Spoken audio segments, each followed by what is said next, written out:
On Cemetery Road, broken streetlights flickered over wet asphalt. Shadows loomed over the path, and a lone cyclist sped toward the police station, breathless and terrified. There's a body on Cemetery Road," he stammered.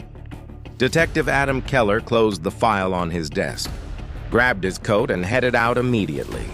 10 years on the force had shown him many horrors, but each new murder still weighed heavily on him. At the crime scene, a young woman lay motionless on the ground. Her eyes were open, frozen in shock, as if she had recognized her killer.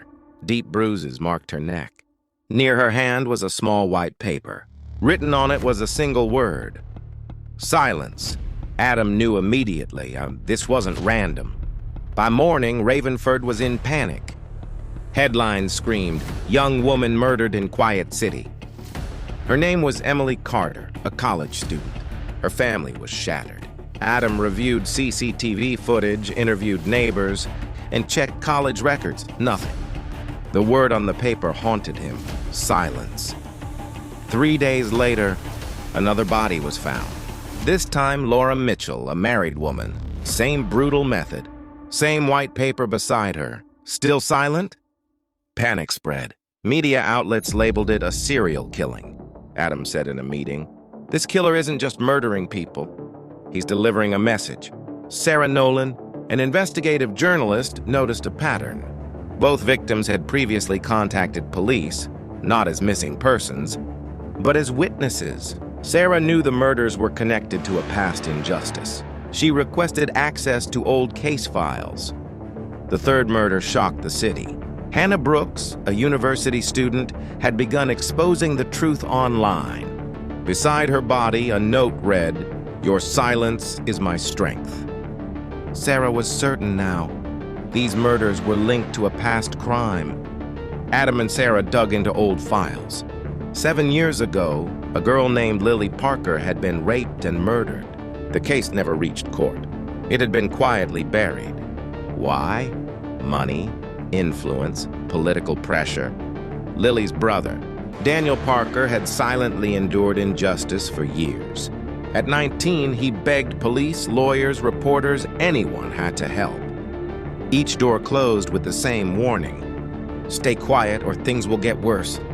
So Daniel went silent. But silence does not heal wounds. Emily had given a statement.